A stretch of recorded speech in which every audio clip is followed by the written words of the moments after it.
Hi guys, I am yet again with another problem in our series of learning mechanics through problems.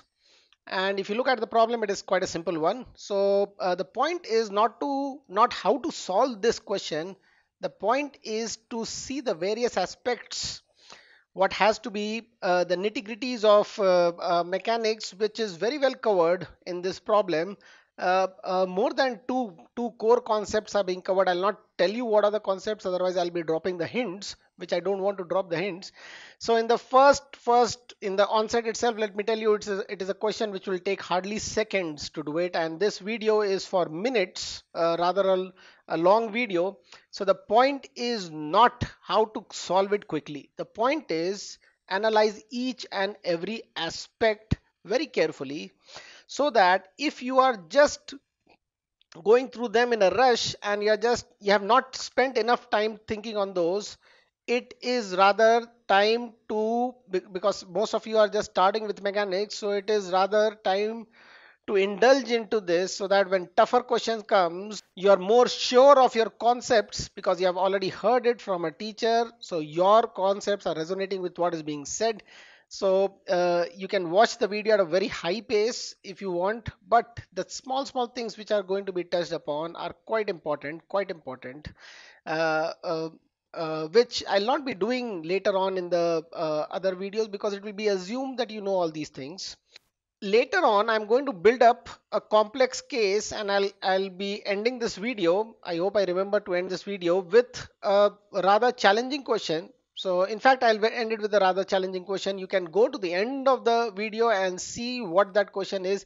If that challenges you, then you rather watch the whole video properly and understand each and everything. And I mean, in all cases, forget about the challenging question. In all cases, just watch it very properly. You can watch it at a high speed, but then there are few points I know for sure you will not be looking into unless until you are sitting with someone who is making you look into those points, because ignoring those points also results in right answer, but getting just the right answer and going ahead is not the point at all.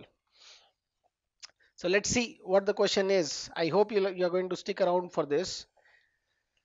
So, so there's a uniform rod. What do you mean by a uniform rod? So I'll start indulging into each and every word, giving you a glimpse of how much of indulgence will be there in this video. What is a uniform rod? Uniform rod means the mass is evenly distributed all over. Hence, if I have to consider the mass at one single point, then I can take the center of mass at the center of the rod. So if that is required, so uniform rod, will the information be required? I don't know, maybe it is required. So most probably in most of the cases, whatever information is given in the question is fully required, particularly in physics and maths.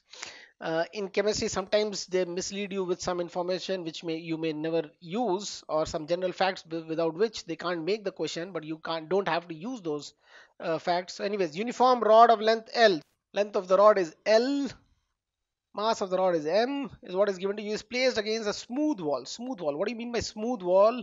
Smooth wall means that there would be no friction from the wall. So here friction is zero, friction zero, no friction at all. So you might wonder, if the wall is smooth but the stick is rough, then do we take friction zero? Absolutely yes. Okay, so that's first point what you may note. One body of the two bodies is smooth, so there is no friction between them. One may be as rough as possible, but the other one is given as smooth, no friction. Then they have given that it makes an angle theta, the rod makes an angle theta with the horizontal, so this angle would be theta. I'm marking it over here as shown in the figure. Okay, coefficient of static friction is mu between the rod and the ground. So mu, and what is the minimum value of mu? So mu is not given actually, you have to find mu. They're saying that coefficient of friction here is mu, and we have to find the value of mu such that the rod doesn't slip. So you have to find the minimum value of mu, meaning to say what is the value of mu just enough not to make it slip. So it is on the verge of slipping. It is on the verge of slipping. It has been given in the question. So if it is on the verge of slipping, what does it mean? The first thing what it means is friction formula F is equal to mu n, mu static into n. You can use the equality sign over here. What do I mean by, you can use the equality sign over here. What do I mean by that? If a body is not in relative motion with the other body, if there's no rubbing happening, no rubbing of two bodies against each other, then there's no formula to get F. F can be anything in between 0 and the max of F. F max means mu s n. N is a normal reaction. It can be anything between these two. And mind you, it is mu s n, not a mg or other thing. Mu s n. N means what? How hard one body is pressing against the other body. How hard they are pressing each other. If they are not pressing each other, then there's no friction between them. How will this body not be pressing? The reason of this body pressing against that body may be the weight of the body. Maybe somebody else is carrying the weight, else is carrying the weight, and the whole weight is not acting. So you'll simply not write mu into mg, which is absolutely wrong. Absolutely wrong. Mu mg, absolutely wrong. So mu mg, I've seen kids in a habit of using F is equal to mu mg. Why? Because the initial 10, 20, 30 questions, wherever they were solving friction questions, most of the time your n was coming equal to mg.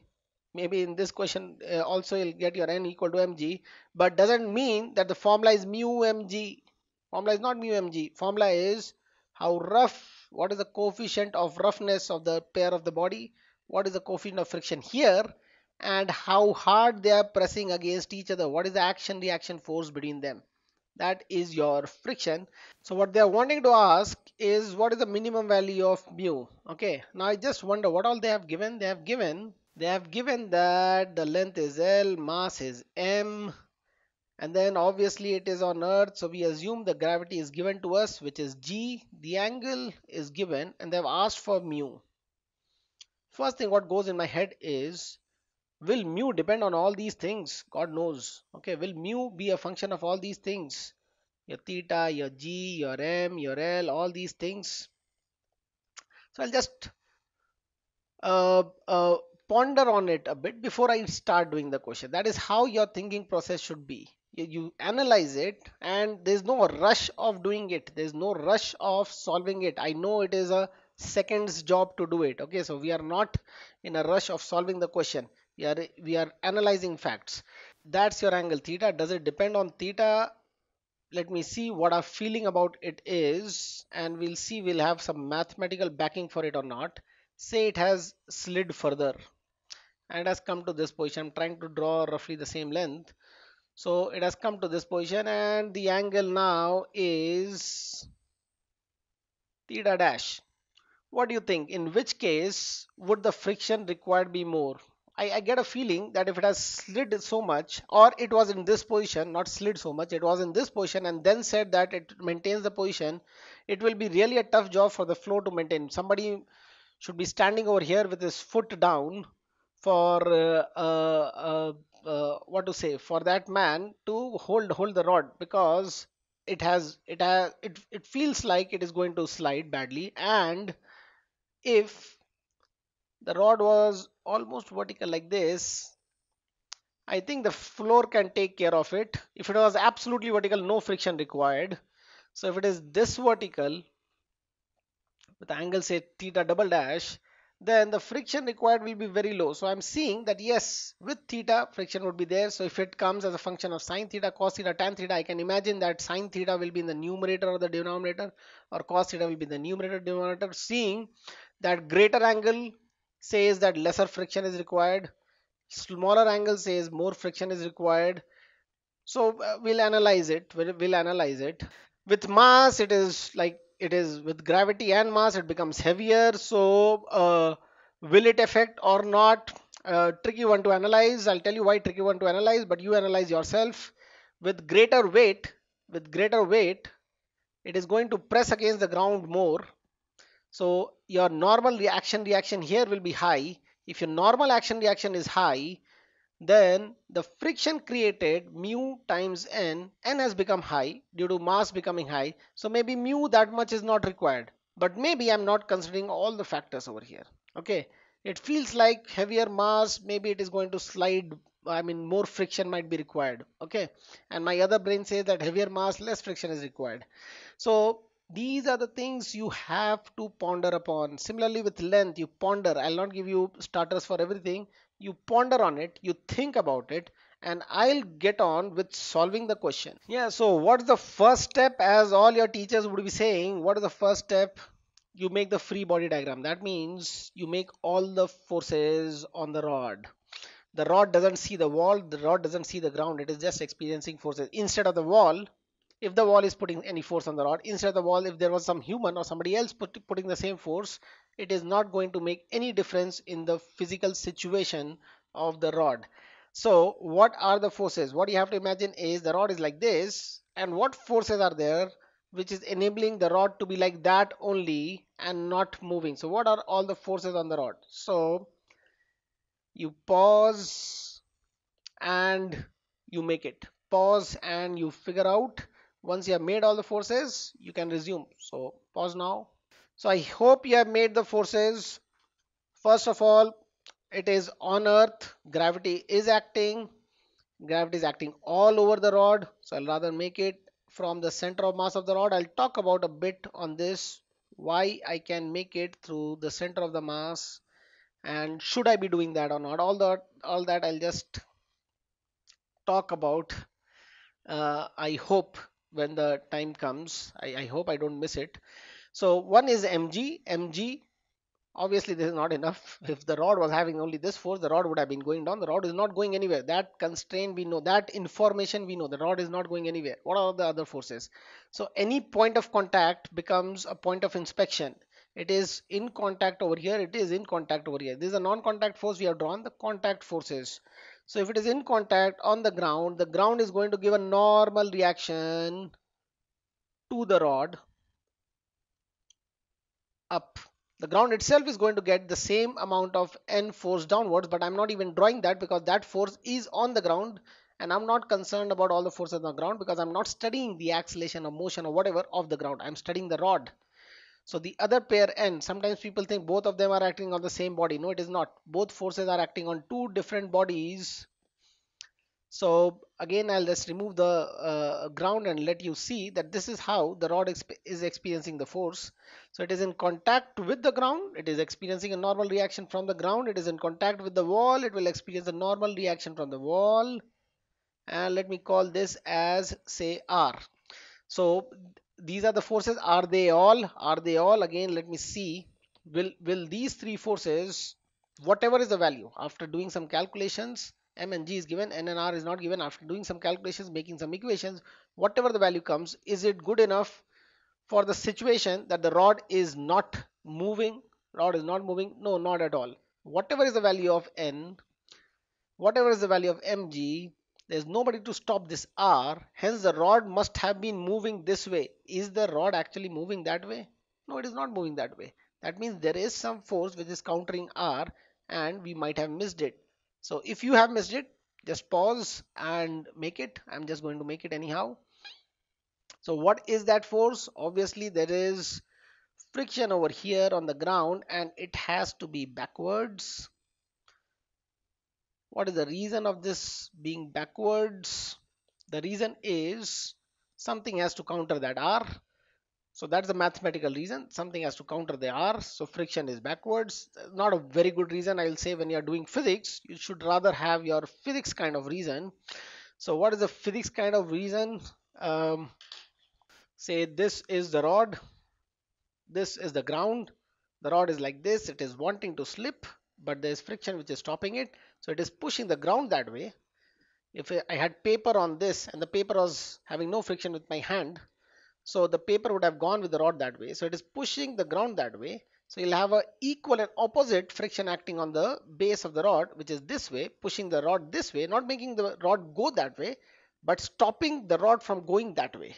So it is, the friction is stopping that. So friction is this way. That feeling of which way the friction should be must be there with you.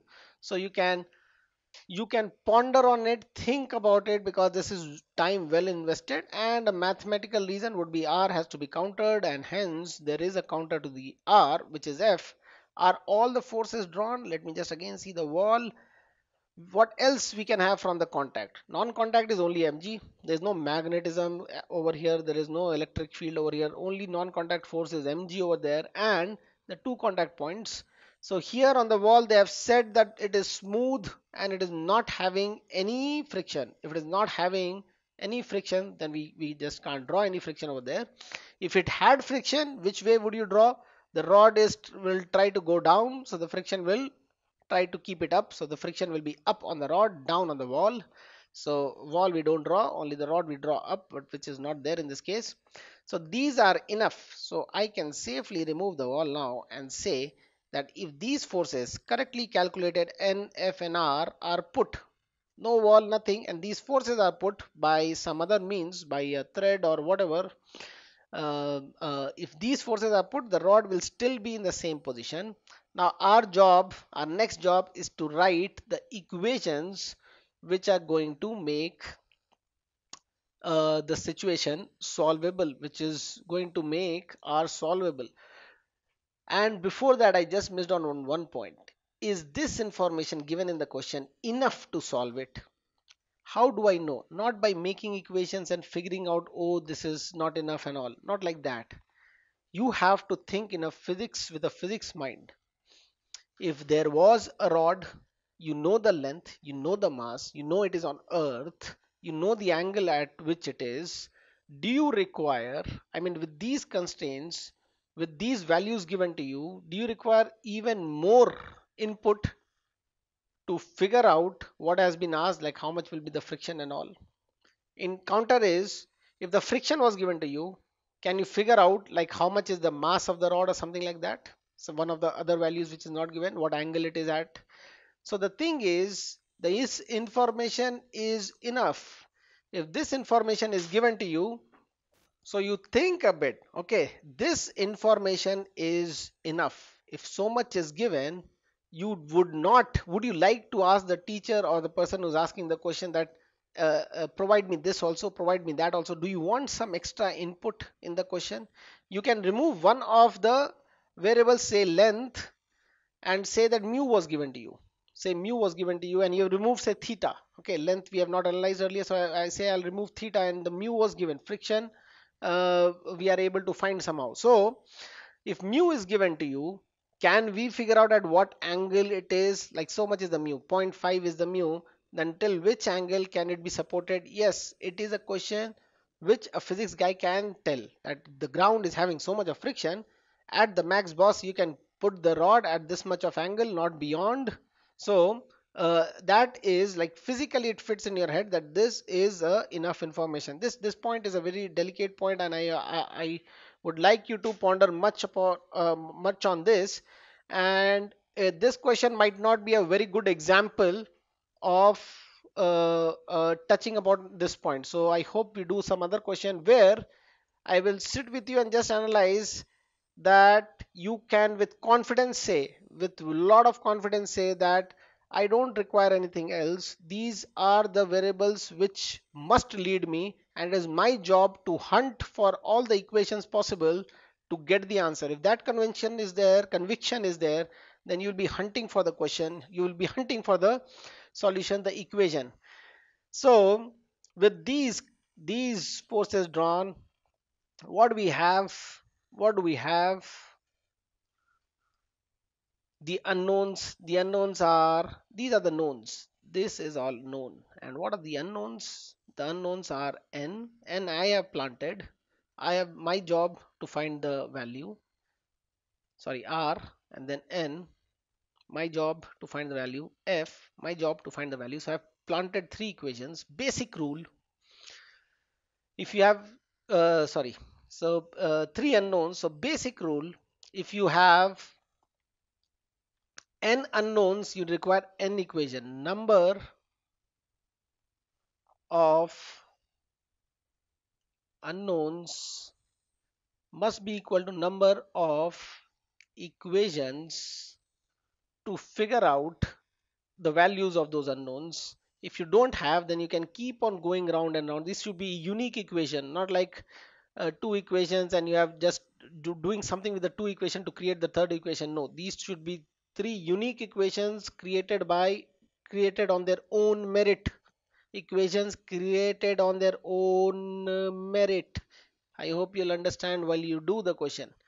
So I see three unknowns. I need three equations. I need three equations. Let me see whether I can get three equations or not. So you can rather pause the video and you can go for the equations. You can try to figure out the equations. The hint is you can analyze in the vertical direction and the horizontal direction. The net vertical motion is not there, no horizontal motion is there. Net vertical forces must be zero, net horizontal forces must be zero.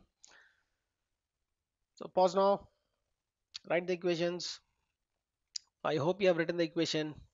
Let me analyze the vertical. In vertical, what are the forces in the vertical direction? What are the forces? Mg is one force which is downwards. N is another force which is upwards. The rod is neither going up or down, so Mg must be equal to N for sure. Mg must be equal to N. So that's my equation. Here again I'll just touch upon another point. Allow me please. So when we use the famous formula net force is equal to Ma, what does this mean? I've spoken about this a lot, but I just keep on speaking because I see people keep on making that mistake. Ma is not a force. Ma is not a force. Not a force. First of all, this side is all the forces. If the body is moving, then this side gives you what is the acceleration of the body.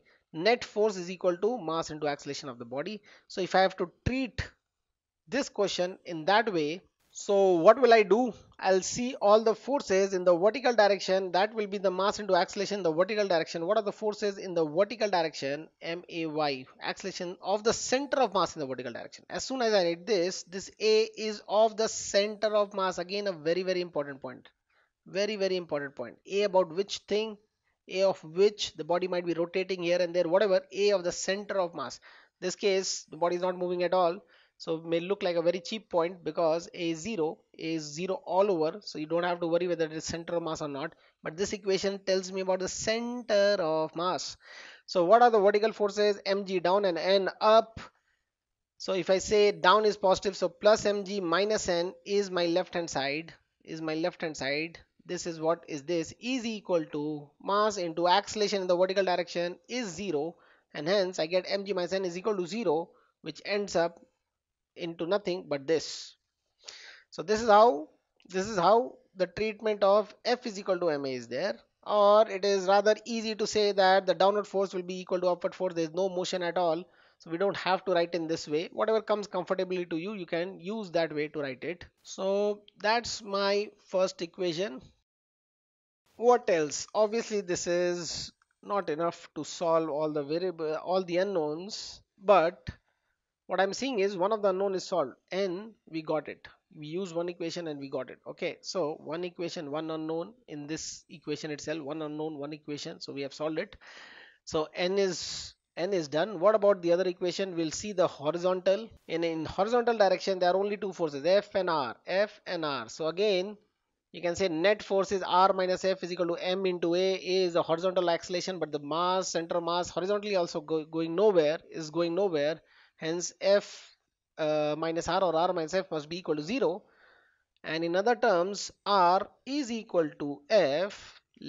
The force towards the right is equal to the force towards the left, because the net force is in the horizontal direction is 0. So that makes equation number 2. So if I count these two equations, I've got three variables. What are the three variables?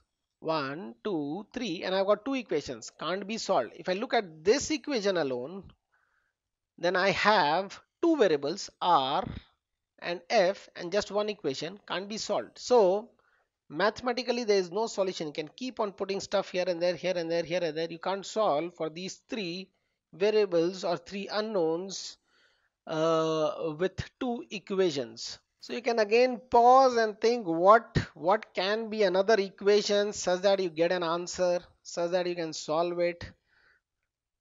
Pause now. Yeah, so I hope you have figured out another equation, and let me just write one. I'll write a correct one. Whether it helps or not, you tell me.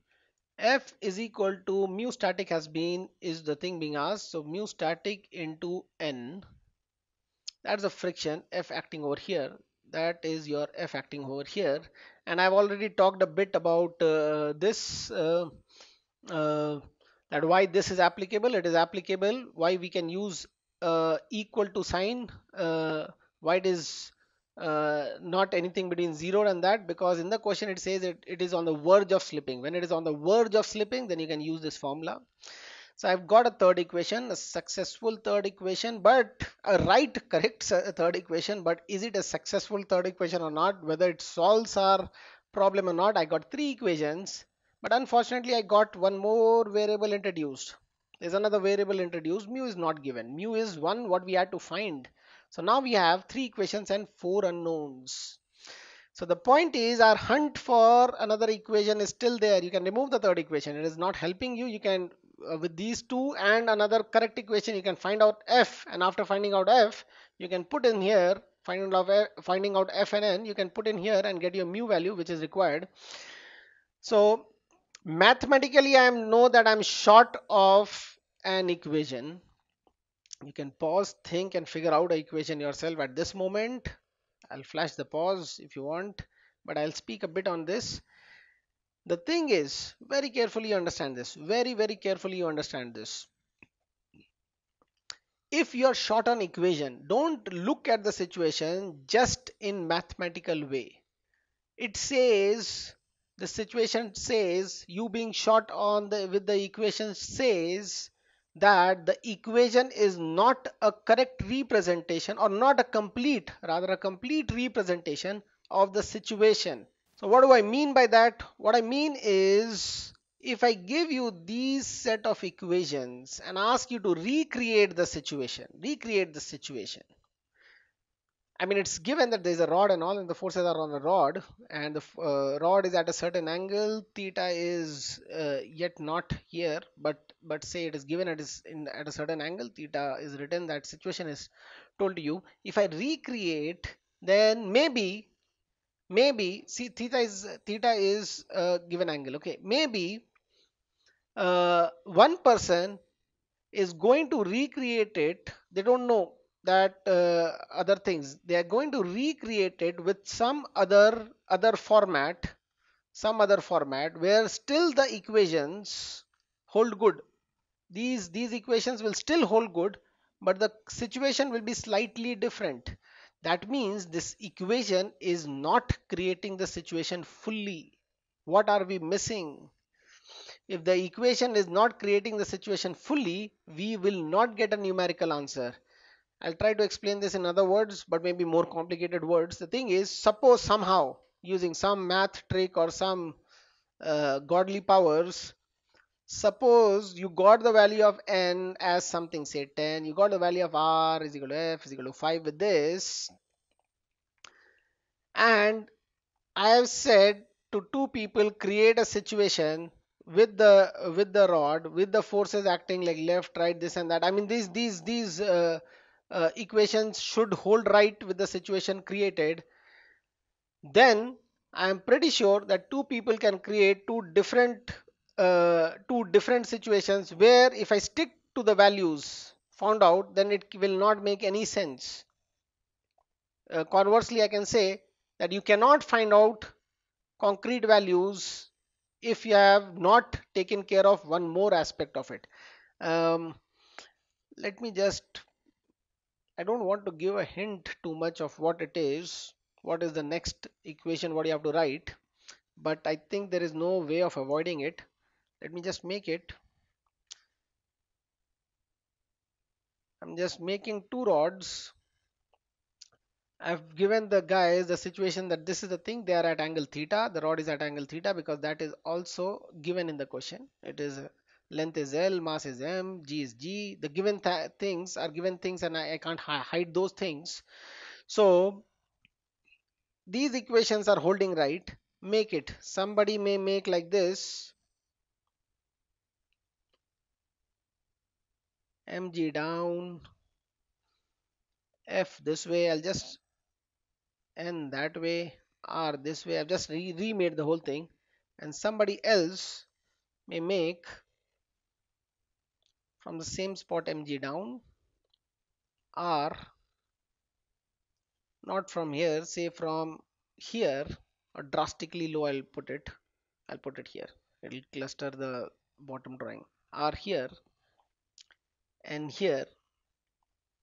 You may say, how come the wall was there? How can you put the R over there? Okay. I can give you a third situation also where I'm not shifting the R, shifting something else. But let me just clarify the point. The point is if left hand force was F, right is R, and I write this equation holds good for this situation. N is equal to mg holds good for this situation. It is holding good.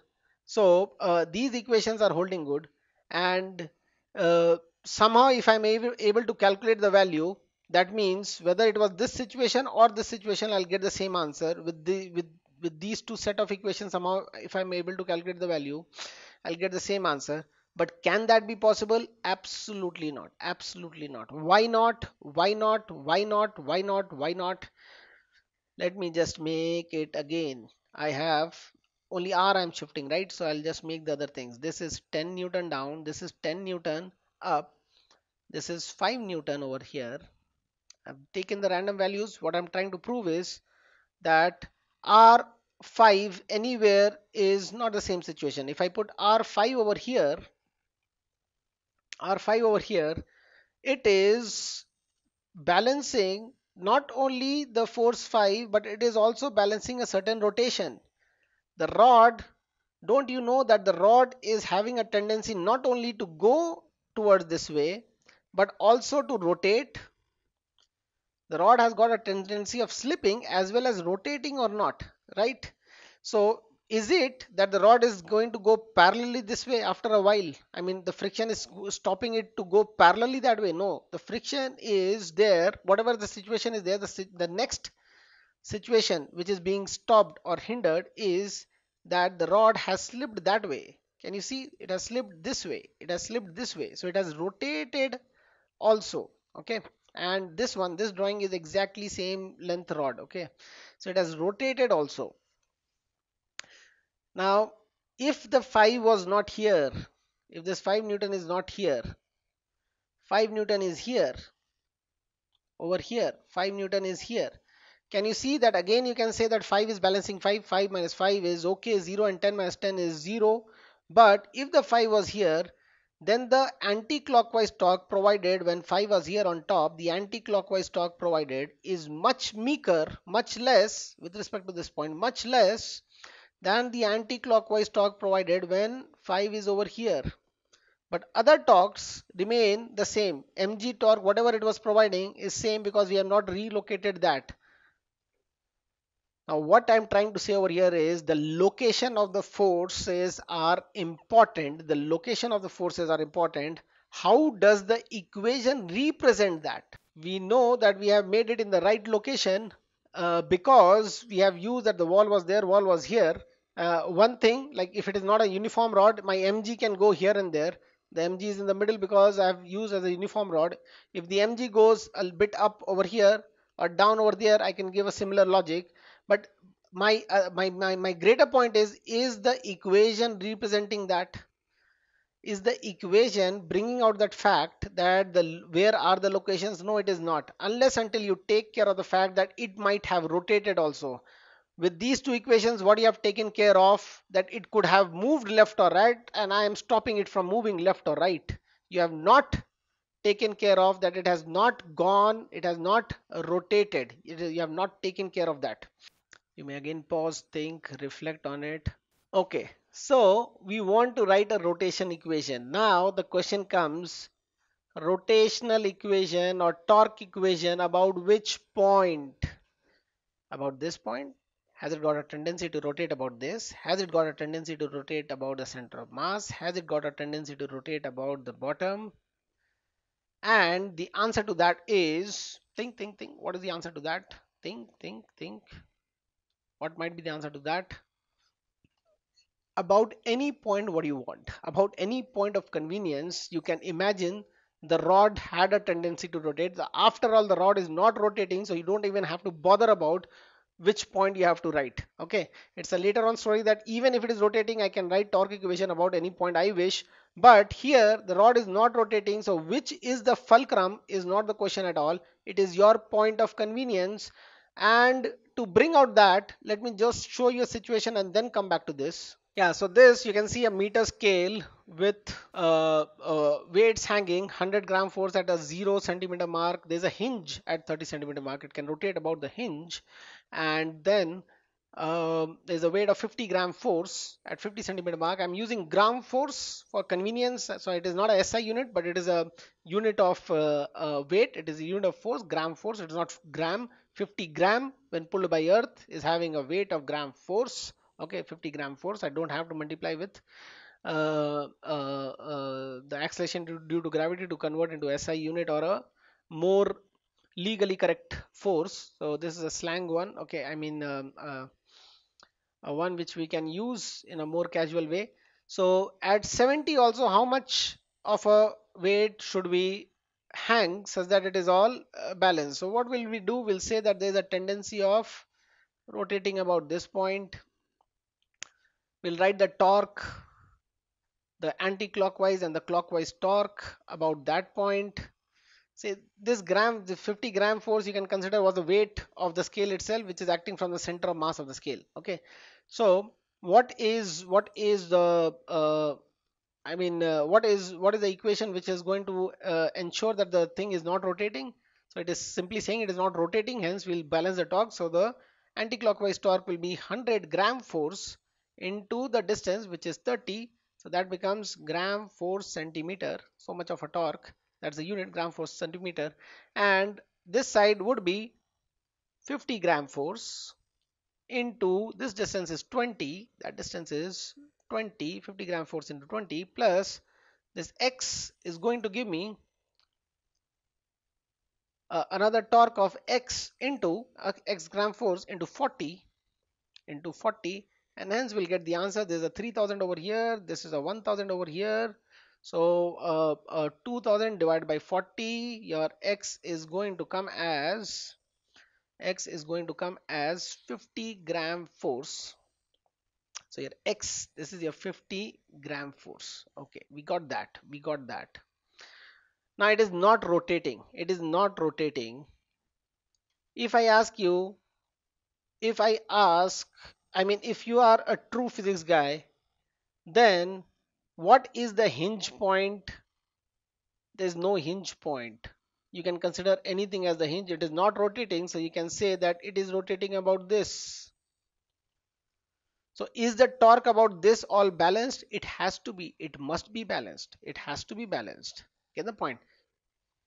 Let me just see whether it is balanced or not.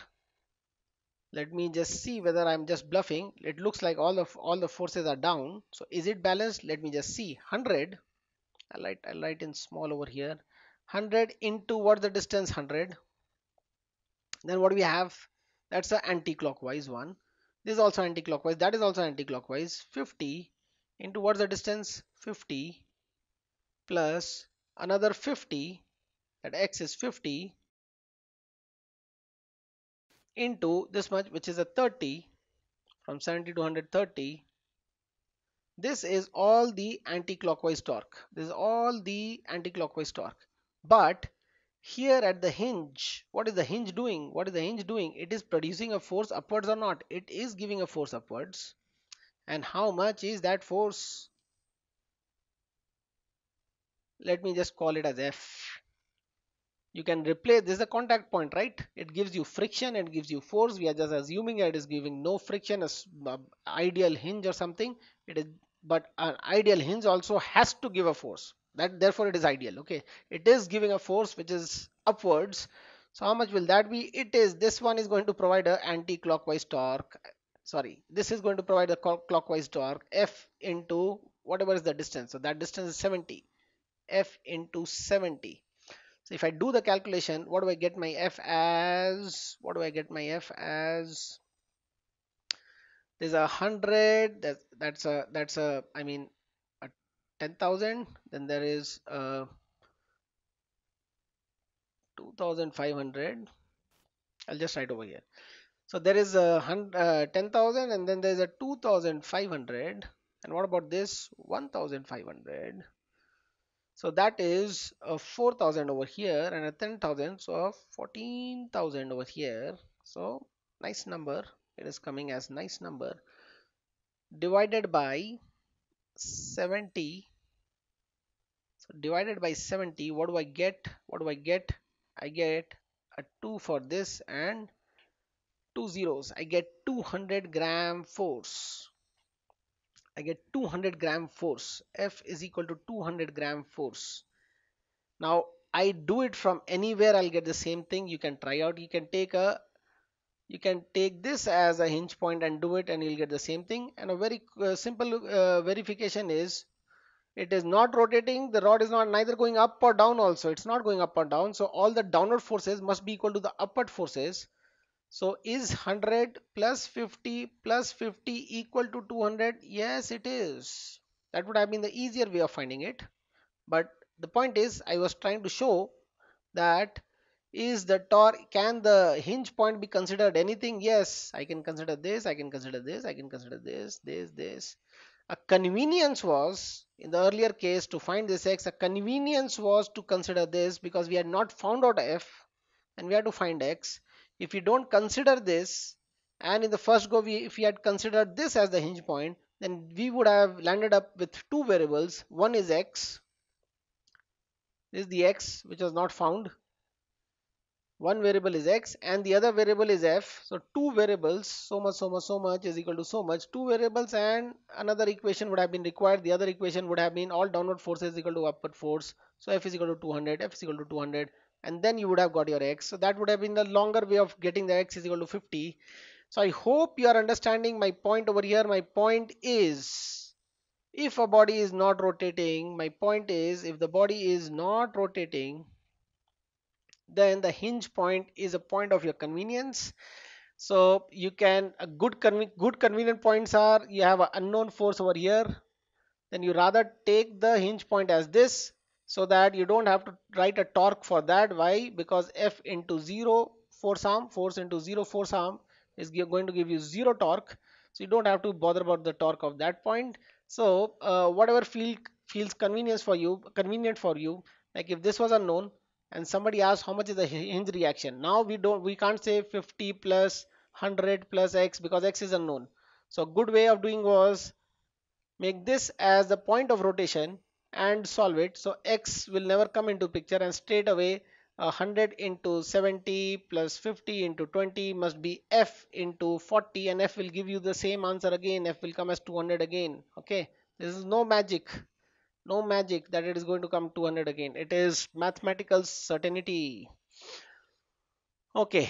Okay, so we have found two equation, and the third equation, I think it is amply clear, is we'll have to write a torque equation. About which point, choose a very convenient point and write it. You write it across any point and you'll solve it.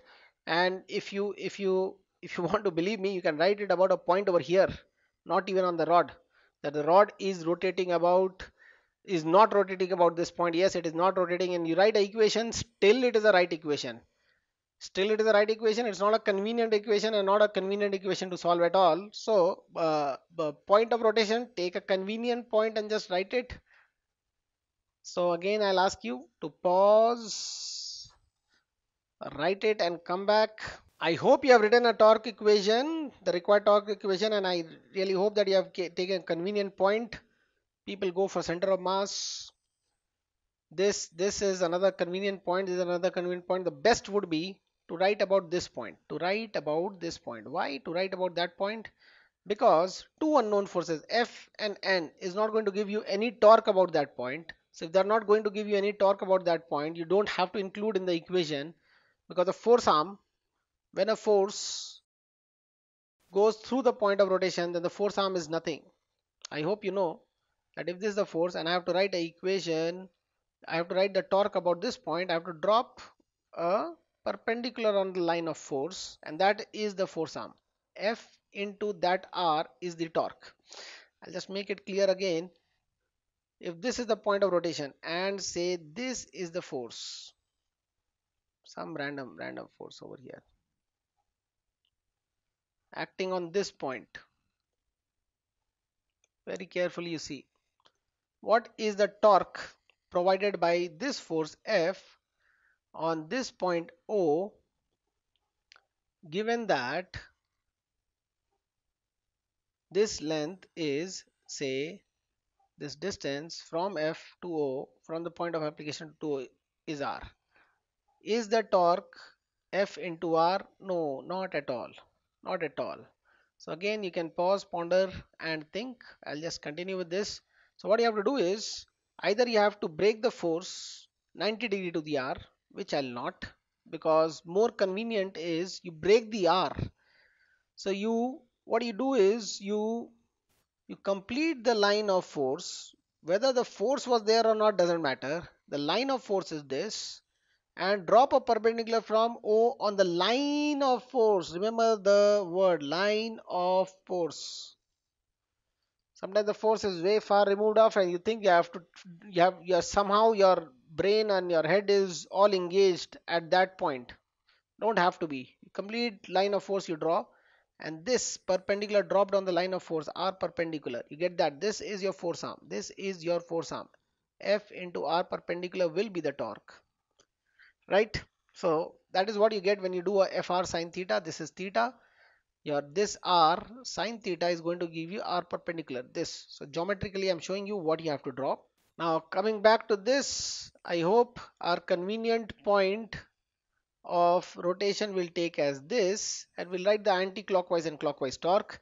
R is giving the clockwise torque and mg is giving the anti-clockwise torque. So how much is R giving the torque as? How much is R giving the torque as? So again, this is the point of rotation, that is the force. I'll just draw the line of force. That's the line of force. What is the perpendicular from there to the line of force? This is the perpendicular. So it will be R into this much of a length. That is the force arm. So how much is that much of a length? This angle was given as theta. The length of the rod is given as L. Now those things are coming into picture, L and theta and all.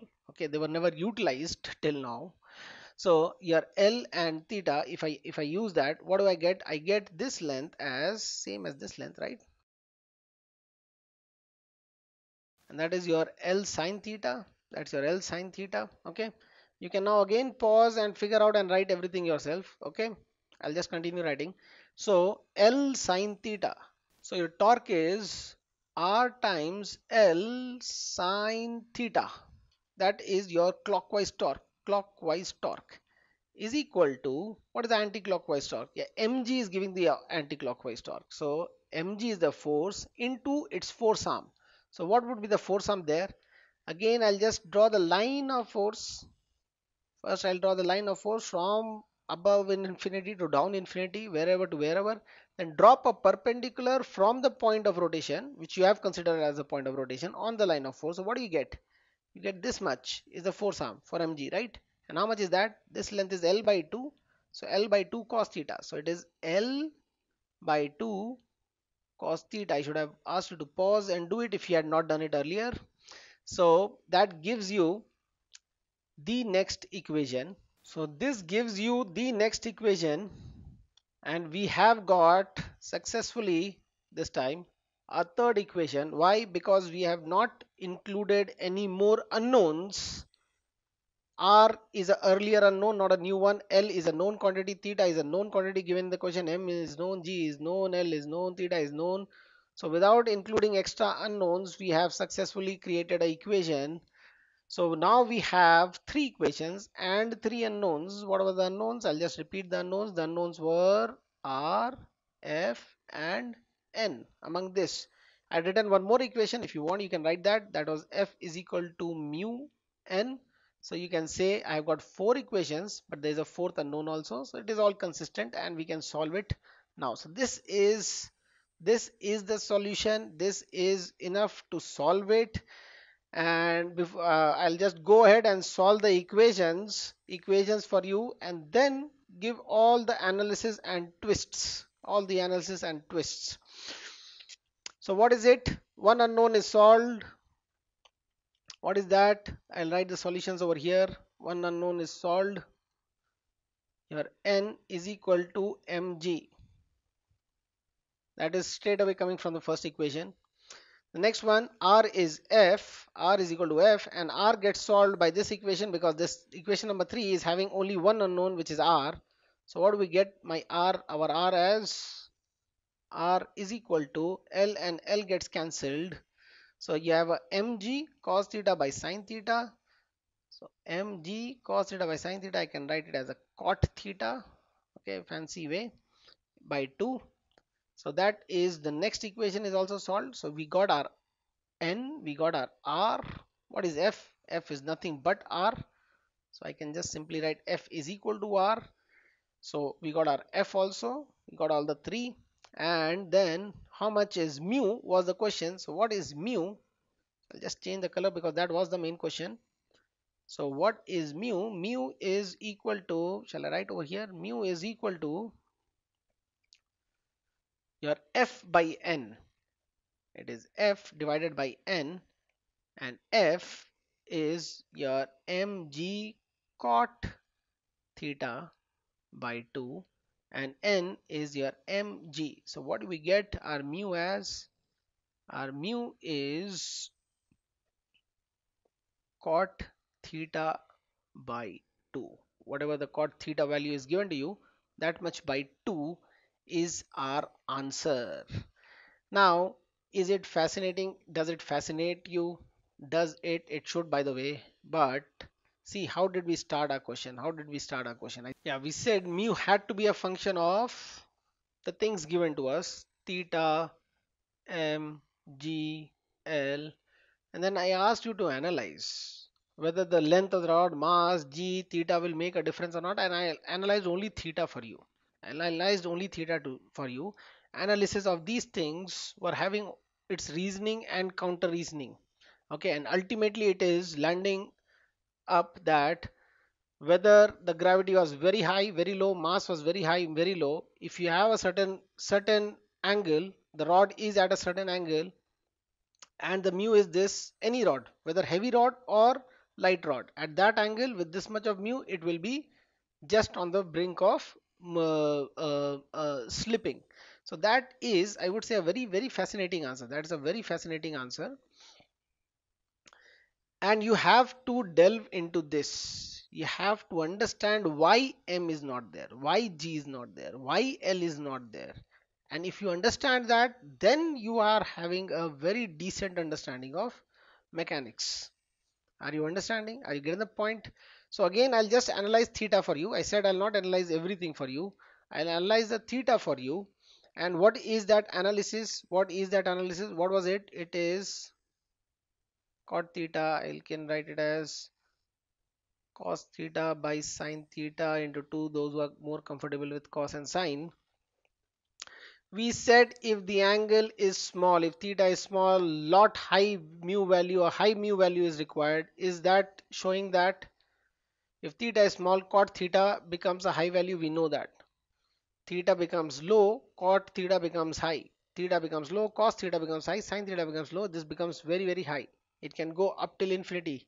So I was making a very slant situation and saying maybe a foot of a man is required to stop the rod from slipping, and no friction can stop because it can go as high as infinity. You can see that when it is going, when theta becomes very low.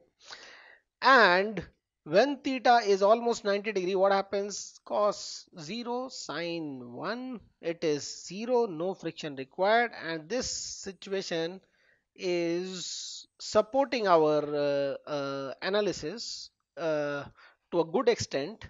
So once you get an answer, you have to verify your analysis is getting supported or not. We did a very small analysis that if the weight will be more, then your normal reaction will be more. So when the normal reaction is high, automatically the friction will become high without your mu value changing. Get the point? Without your mu value being another value, okay, a new value, okay.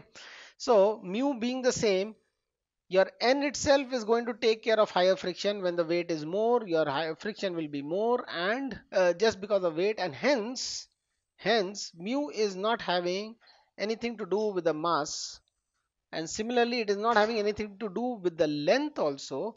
and you can analyze this question. You can analyze, sorry, this equation, how it has got nothing to do with the length. So I hope you have understood that how this question has to be done. Now let me just give you a challenging aspect to this question so that you think much more on this. I would also urge you to write a torque equation taking any other point as a point of rotation. You can take any other point as a point of rotation. Say this point, whether you're getting the same results or not, whether you're getting the same result or not. Okay, you want to be a little adventurous, you can take this as the point of rotation and see whether you're getting the same results or not. A rather interesting one. Shall I just write about that point of rotation? If I take this as the point of rotation, what are the equations which will come? R will give me the torque by the R will be R into L sine theta. Okay, it is going to give me a clockwise torque. What else is going to give me a clockwise torque? F is going to give me nothing because it is going through the point of rotation, so no force arm. N is going to give me a anti-clockwise, and mg is going to give me a clockwise. This time mg is supporting R. Previously mg was opposing R because my point of rotation has changed. So mg is going to give me a clockwise. So how far is mg from that point of rotation? L cos theta by 2. So it is R L sine theta plus mgl cos theta by 2. mgl cos theta by 2. So these are the two clockwise rotation torques. And what is the anti-clockwise? N times um, this length. How much is that? L cos theta. L cos theta. Right?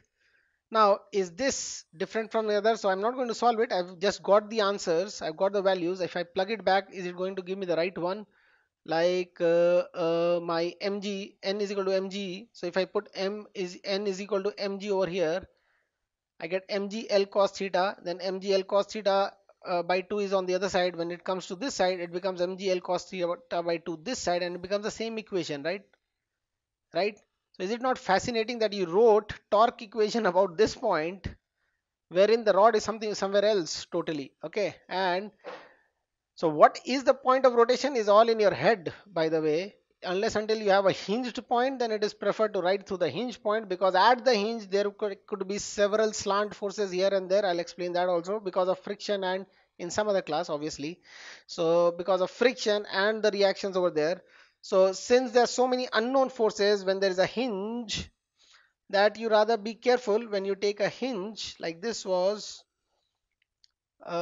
hinge. It can have left right force also, so you'll write the equation about the hinge, so that all those forces whichever is existent here is not to be considered. Safely you can ignore them. So I hope you got the point. I hope you got the equations.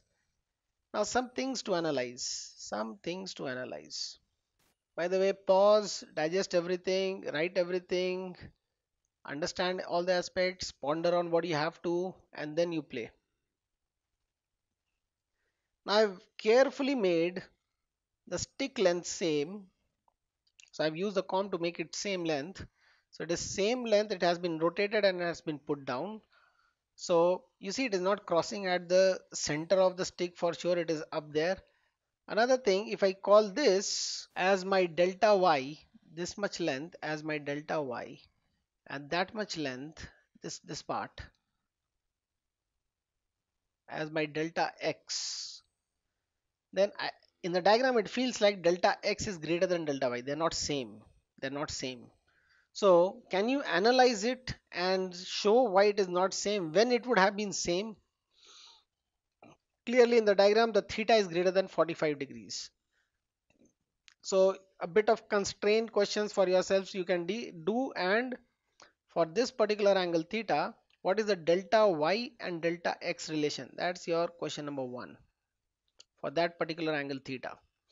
So as theta changes, when will delta y start becoming greater than delta x? When is delta x greater than y? I mean, what is it with respect to theta? You have a logical thinking to that, and then you derive the mathematical answer. Yeah, so the other question is, if mu, that's a challenging question. Okay, if mu was actually whatever you found, half of it. So we found cot theta by 2. The theta was the initial theta, and the theta keeps on varying, but so this is the theta, initial theta, you can call it as theta naught. This is the given theta in the question. If actual mu was cot theta by 4, instead of cot theta by 2, it was a cot theta by 4, what is going to happen? It is going to slip. So in how much time, in how much time will it become flat? In how much time will it become flat?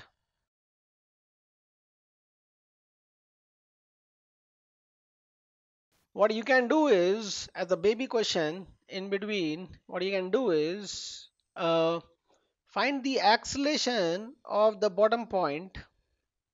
Acceleration is equal to how much for a given angle theta, for a random angle theta. So you can make the initial angle as theta naught in your solutions. So you can make the initial angle as theta naught, or you can use some other variable like alpha for your angles which are varying.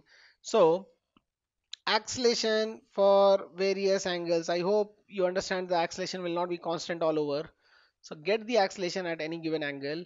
Mu is given to you as so much, and further, after getting the acceleration, find in how much time it will lay flat. So I hope you got the question. I hope you got the question at what you have to do, and let me know once you have done the question. You can send me the answer on WhatsApp, or we can discuss in the next class. Thank you. Bye bye. I missed out on a small point, but we'll rather discuss it in some other question. Not important in this. I told you that the whole center of mass, I can take it at the whole mass to be concentrated at the CM, at the center of mass. Why? Why can I do that? So I could have discussed a bit, if there is no rotation and if there is rotation, how things change, and how in a rotating body, whether rod or disc or whatever, if it is rotating, I simply can't assume that everything is at the center, because all the different parts have different velocities and it will actually going to matter. If the things are not rotating and simply going forward, all the parts have the same velocity, then very easily we can assume that everything is at the center of mass. In cases when it rotates, like this rod is going to rotate and it is going to go down like that, then for things like energy and all, we can't assume that the whole mass is concentrated at the center of mass. Like this body going with v velocity and rotating with omega doesn't have a kinetic energy of half mv square, even though the center of mass was going with a v velocity. It has got some other kinetic energy, and that is done by finding the kinetic energy of each and every particle, half dm v square integration. So you'll say, do we do this all the time? No, we don't do this all the time, because for most of the common bodies we have done a kind of integration to figure this thing out. So we don't integrate all the time because we have done the integration. Actual integration is required, but we have pre-calculated and got something called moment of inertia, which helps us not to do the integration all the time. But the point is, when you study a rotating body, all the parts are going in random directions, I mean in different directions with different velocities. Near one lower velocity, farther one higher velocity. So in that case, you can't get the energy or angular momentum. Energy or angular momentum you can't get by assuming that everything was at the center of mass. But in this question, need not be touched upon. Till now there was no point of discussing this. So okay, now that's the end now. Okay, bye bye. Hope you learned something.